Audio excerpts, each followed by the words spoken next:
My name is Marcus Thompson, and I died the day I finally told the truth about who I loved. For 20 years, I stood behind a pulpit every Sunday morning, preaching about the transformative power of God's love. Senior pastor of a 5,000-member megachurch, husband, father of 2 beautiful teenagers, third-generation pastor, called to ministry before I could even walk. But there was one truth I never spoke from that pulpit. One part of myself I buried so deep I almost convinced myself it didn't exist.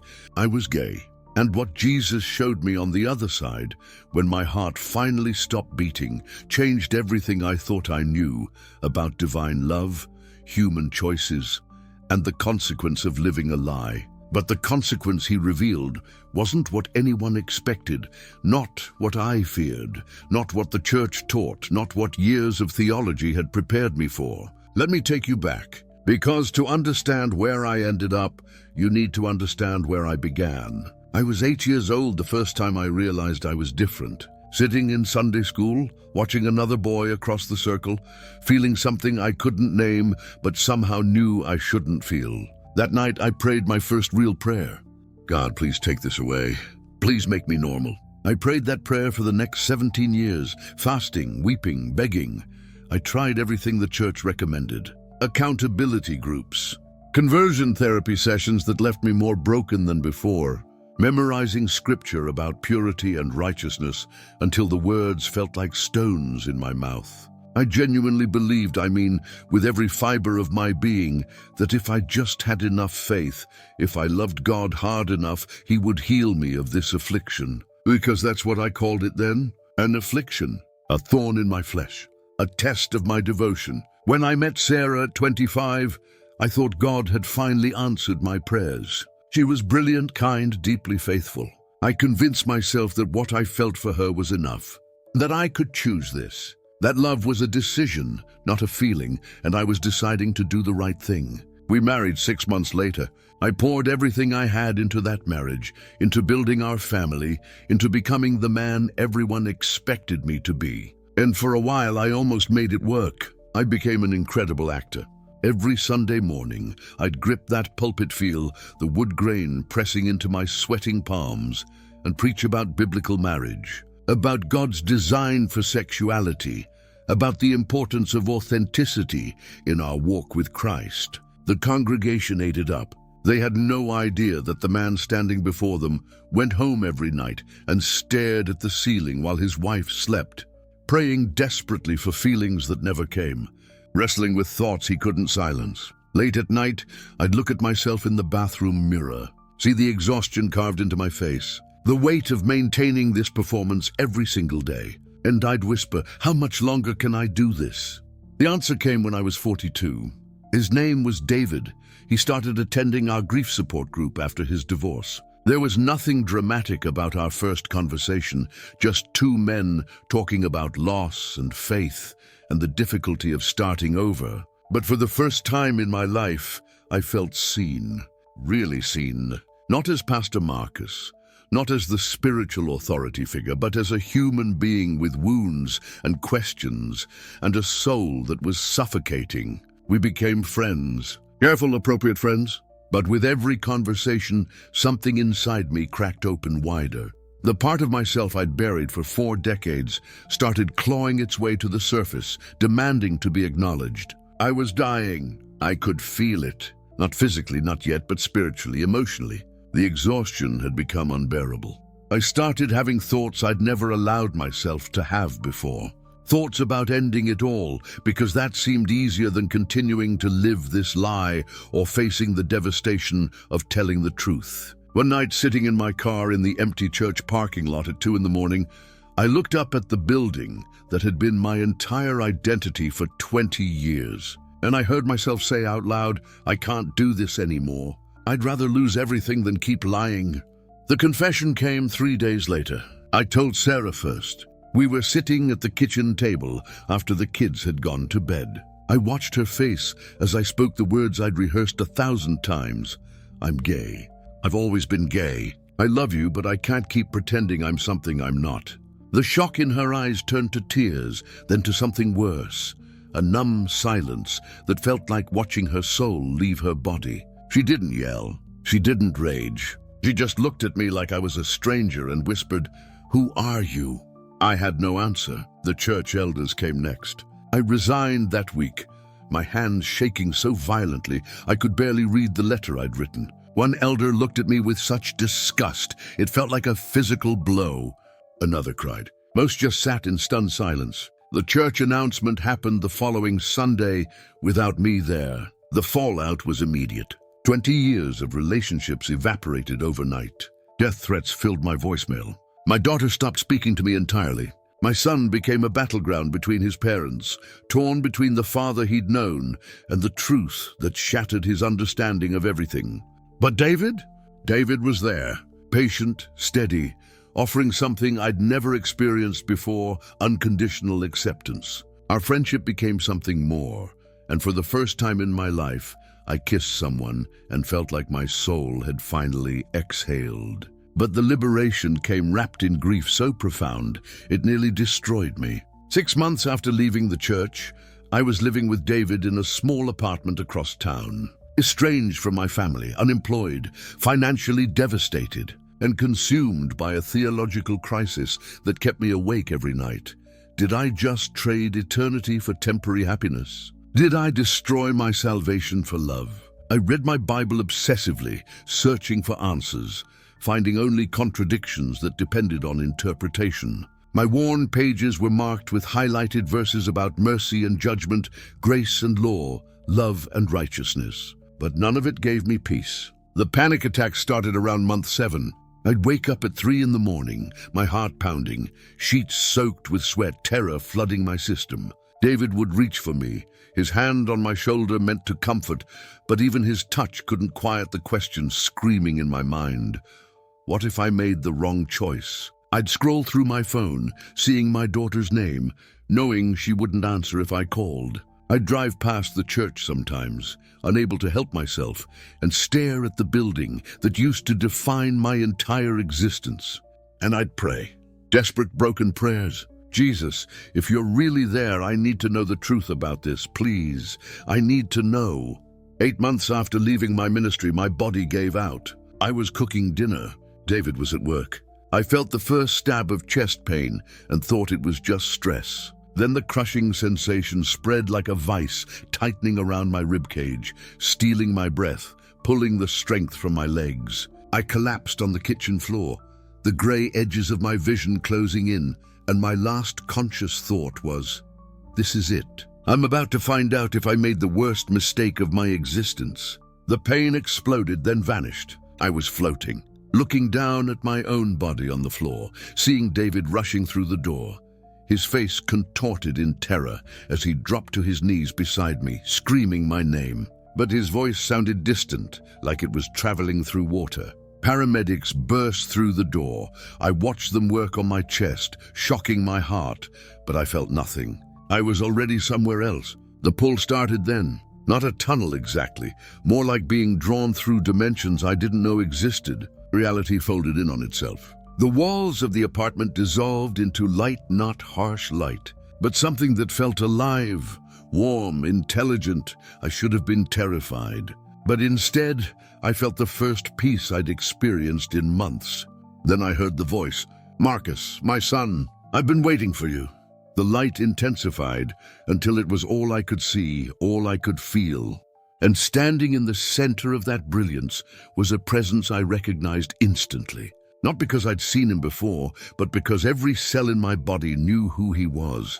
Jesus, not the Jesus of Sunday school pictures, not the gentle shepherd with flowing robes and soft eyes. This was someone who radiated holy authority and overwhelming love, in equal measure, a combination so intense it should have been impossible. His eyes held depths I couldn't measure, depths that seemed to contain entire universes. When he looked at me, I felt completely exposed. Every secret, every shame, every hidden part of myself laid bare. And my first thought, the thought that cut through everything else, was, I'm about to learn if I destroyed everything for nothing. But his face didn't show anger.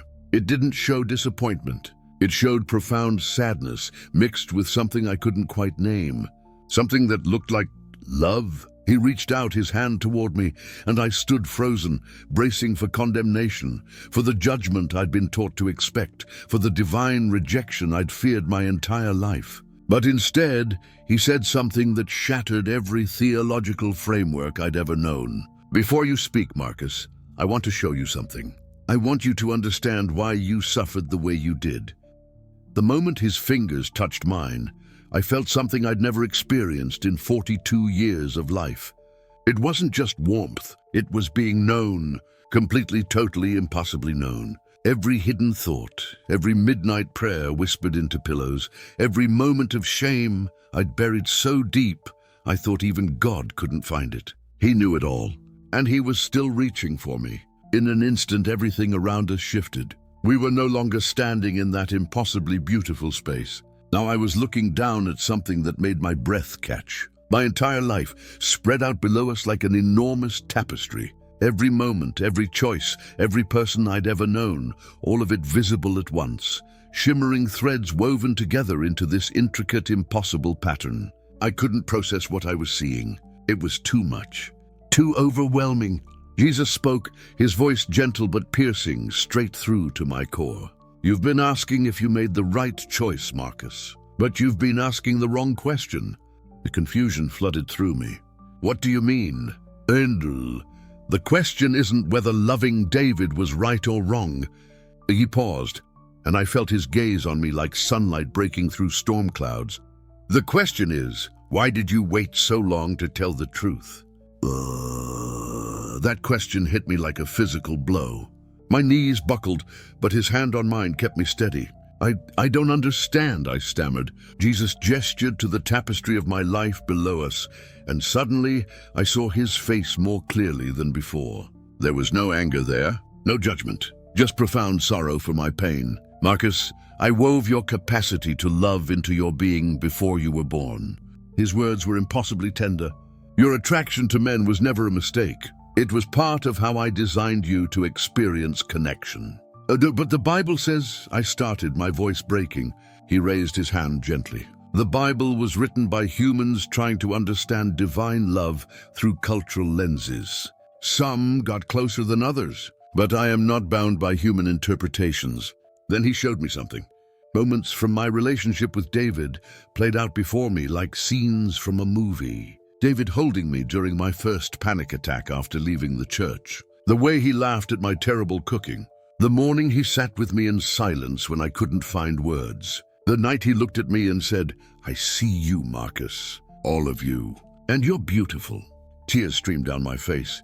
"This love," Jesus said, his voice resonating through my chest, "authentic, self-sacrificing, tender. This reflects my nature. How could it be sin?" I had no words. 42 years of theology, of sermons, of certainty about what God demanded, all crumbling like sand. But then Jesus' expression shifted. Still gentle but serious now. "But Marcus, the pain you caused Sarah and your children through 20 years of pretending that required healing." The tapestry below us zoomed in, and I saw Sarah's face across the years. I watched her confusion grow as she sensed something was wrong, but couldn't name it. I saw her looking at herself in the mirror, wondering if she was unattractive, if she'd failed somehow. I watched her blame herself for the emotional distance she felt, but couldn't explain. I saw my son at 12, asking his mom why Dad never seemed happy. I saw my daughter absorbing the tension in our home, learning to read moods and tiptoe around unspoken pain. I was sobbing now, great heaving gasps. "The consequence of your choice wasn't that you loved David," Jesus continued, each word carving truth into my soul. "It was the decades of deception that wounded those who trusted you." I was so afraid, I choked out. I was so afraid of being rejected that I rejected myself first, and I took them down with me. "Yes," his voice was infinitely sad. "And that pain, everyone's pain, including yours, is what needed redemption." I couldn't look at him. The shame was too overwhelming. "So what's the consequence you wanted to reveal?" I whispered. "Am I condemned?" Jesus lifted my chin with one finger, forcing me to meet his eyes. "The consequence was never damnation, Marcus. The consequence was growth." He gestured to the tapestry again, and I saw my suffering from a different angle. The years of internal war, the prayers begging God to change me, the panic attacks, the depression, the moment when I finally couldn't bear the lie anymore. Without this crisis, Jesus said, you would have continued the deception until it destroyed you completely. The consequence of finally choosing truth was that you stepped into the painful, necessary work of becoming whole. He swept his hand across the tapestry, showing me threads I hadn't noticed before. Every choice has consequences, Marcus. Some are losses, some are gains, all are opportunities for transformation. You lost your old life, yes, but you gained the possibility of authentic existence. I saw David's face again. His patient love, the way he'd helped me learn to breathe without drowning in guilt. I saw potential futures, 2 conversations with my daughter where honesty replaced performance. My son's face softening someday toward forgiveness, freedom, terrifying, painful, beautiful freedom. Let me show you something else, Jesus said. The tapestry shifted, focusing on specific moments from my life. I was 8 years old, kneeling by my bed, tears streaming down my face as I prayed desperately for God to take away my attraction to boys. It was there, Marcus, Jesus said softly. I never condemned that prayer. I grieved that you felt you had to make it. Then I was 25, standing at the altar as Sarah walked down the aisle. I saw my younger self genuinely believing I could choose heterosexuality, believing that marriage would fix me, believing God would honor my sacrifice. You weren't lying then, Jesus said. You were surviving, but survival isn't the same as abundant life.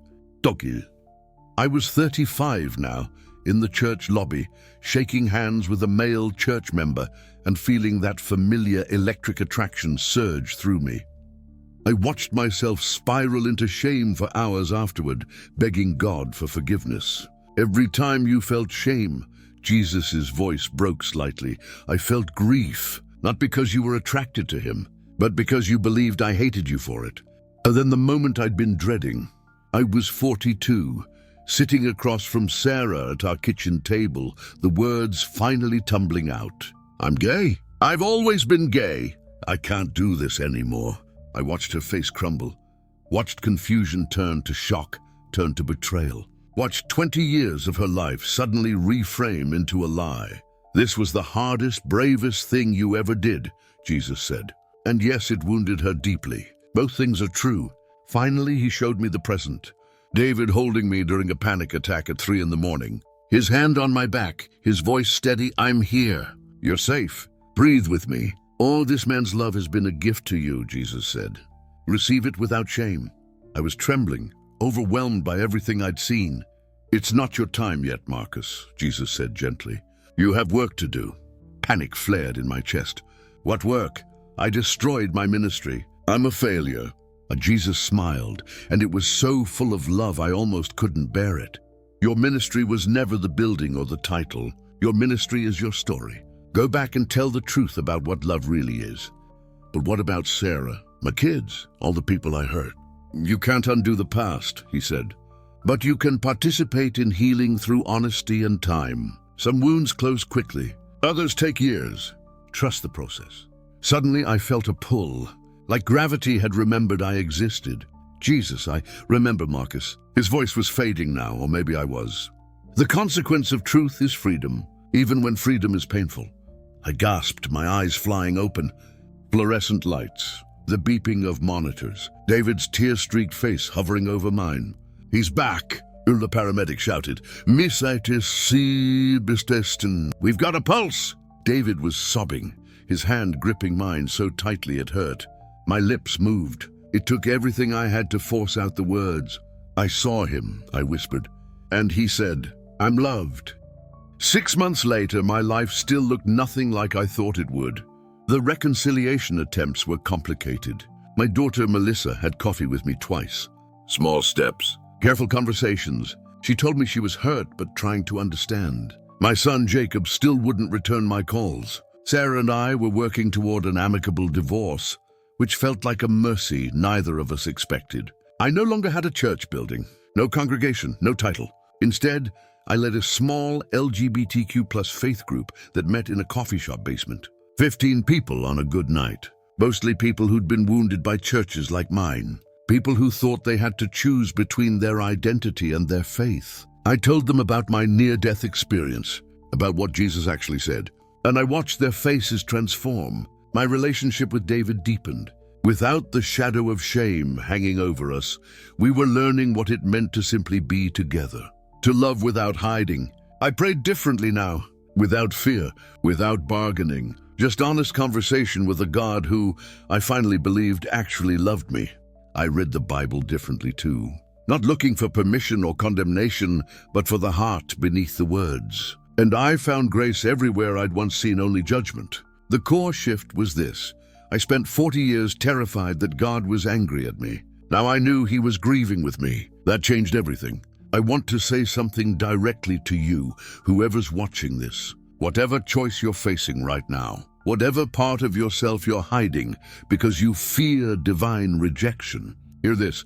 The consequence of truth is never damnation. It's transformation. Yes, truth might cost you relationships, reputation, security. It cost me everything I thought defined me. The church I built, the marriage I fought to maintain, the identity I wore like armor. But the consequence Jesus showed me wasn't punishment. It was the painful, beautiful work of becoming whole. God's love doesn't demand you pretend to be someone you're not. It demands you have the courage to be who you actually are, and then face the consequences of that truth with grace. I'm not here to tell you what choice to make. I can't walk your path for you. I'm telling you what I learned on the other side of death. Divine love is bigger, wilder, and more complex than any theology can contain. It doesn't fit in our neat little boxes. It doesn't follow our rules. It just is. Relentless, pursuing, unconditional. The consequence of living authentically might be loss. I won't lie to you about that. You might lose people. You might lose your whole life as you know it. But the consequence of living a lie is slow death. I know because I was dying for 42 years. Choose truth. Choose love. And trust that whatever consequences follow, God is in them working transformation. My name is Marcus Thompson. I died the day I told the truth. And that's the day I finally started living.